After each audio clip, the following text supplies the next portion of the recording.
Bienvenue à vous, on va débriefer ce tirage au sort qui a concerné et surtout voilà cette vidéo spécialement pour les équipes africaines et surtout pour mon pays, le Maroc.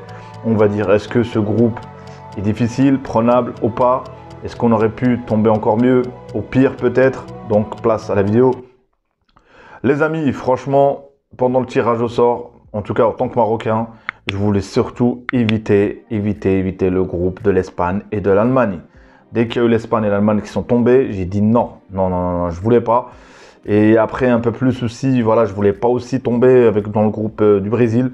Mauvais souvenir Brésil, 1998, 3-0, Maroc, bref, avec un match nul, tout ça, bref, elle a été éliminée à la fin. Donc voilà, c'est surtout ces groupes-là que je voulais pas. Mais pour le groupe du Maroc, je pense c'est accessible, je pense.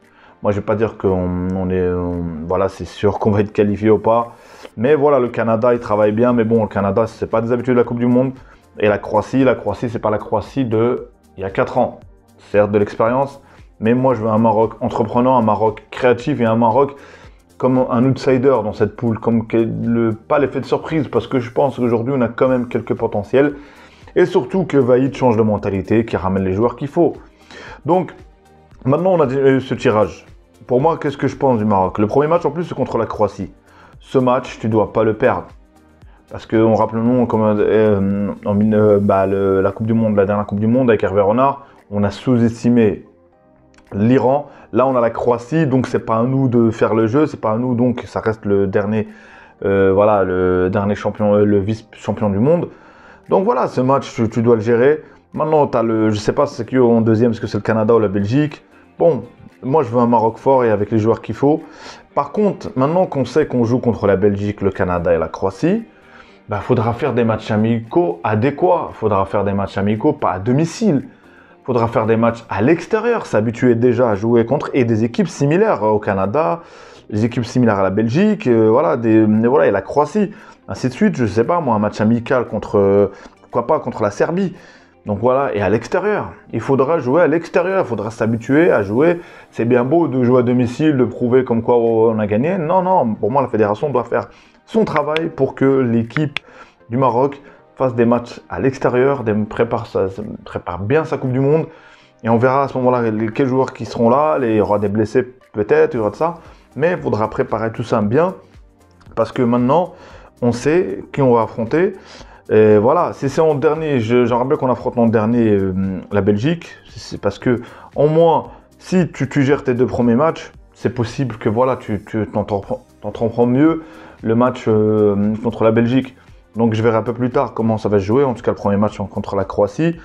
Maintenant, il y a Vaïd. On a bien vu que Vaïd va rester, je pense. Je pense qu'il va rester parce qu'il avait un grand sourire sur le tirage. Est-ce que ça annonce, voilà ce qu'il voulait ou est-ce que ça lui plaît pas mal cette poule?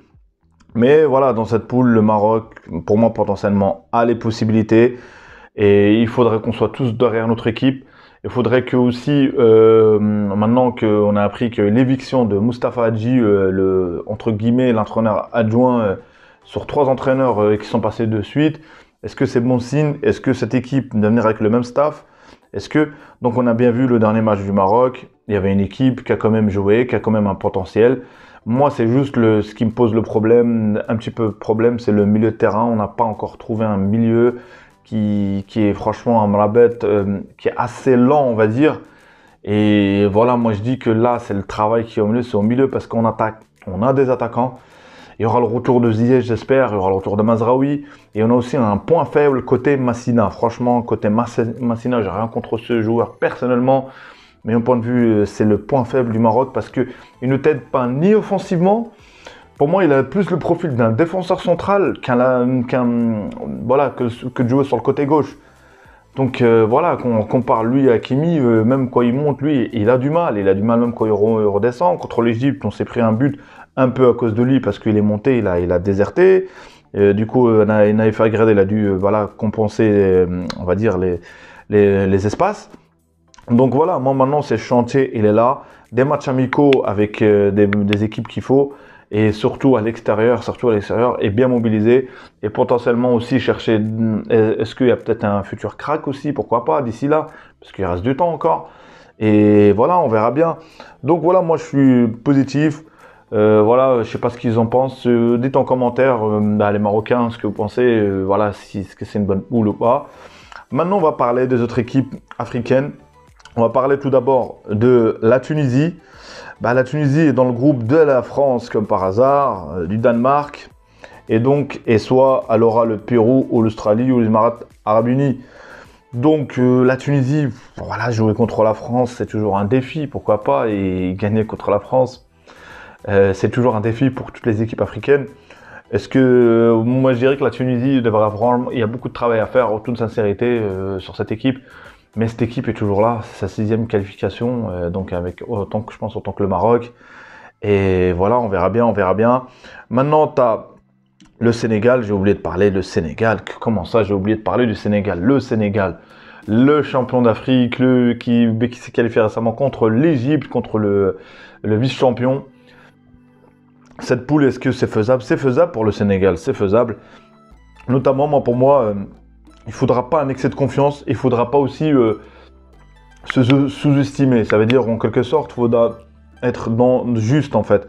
C'est-à-dire, pour moi, le Sénégal, c'est possible qu'il se qualifie dans cette poule. Comment le Qatar va jouer, je ne sais pas. Et des équipes qui préparent une Coupe du Monde, et parfois tu as une équipe qui se transforme, je ne pourrais même pas vous dire. Pour moi, le Qatar, je les vois très très faibles. Est-ce qu'ils vont aller au-delà ou pas? Mais bon, les Pays-Bas, je pense qu'ils vont être qualifiés. Donc voilà, ça reste un bon tirage quand même pour le Sénégal. Il y avait pire, je dirais. Maintenant, tu as, comment dire, le Cameroun. Le Cameroun, il tombe contre le Brésil, la Serbie, la Suisse. Aïe aïe aïe aïe aïe aïe aïe aïe aïe aïe aïe, c'est un groupe très très très très difficile. Jouer la Suisse, c'est difficile, je trouve. La Serbie, c'est pareil. Le Brésil, je pense que voilà, ils vont être qualifiés. Donc le Cameroun, c'est en train de se reconstruire. Pourquoi pas avec cette Coupe du Monde? Pourquoi pas créer l'effet surprise? Le Cameroun a un passif, donc faut pas oublier que c'est voilà, c'est qu'il y a de l'expérience et on va pas se mentir. Et parce que voilà, le Cameroun, ça va être le Cameroun. Et maintenant, on va passer au Ghana. Le Ghana, franchement, qualifié surprise. Et je ne m'attendais pas à ça. Mais le Ghana s'est qualifié en battant le Nigeria, en faisant match nul contre le Nigeria. Mais on s'attendait à mieux du côté nigérian. Parce que franchement, on avait vu... c'était en qualification, on les avait placés direct en tant que favoris. Aujourd'hui, voilà, le Nigeria doit se reconstruire. On a bien vu Okocha qui est venu faire la légende africaine, qui est venu faire le tirage au sort. Et donc voilà, le Ghana jouera contre le Portugal, l'Uruguay et la Corée du Sud. Donc voilà, moi je dirais que c'est faisable, c'est prenable et c'est pourquoi pas se reconstruire, pourquoi pas le Portugal, je les mettrai en premier. Après entre l'Uruguay et la Corée du Sud, bref, faut voir le Ghana ce que ça va donner. Donc voilà les amis, c'était une vidéo analyse concernant cette Coupe du Monde qui va se profiler et j'espère qu'il y a bonne chance pour nos équipes africaines.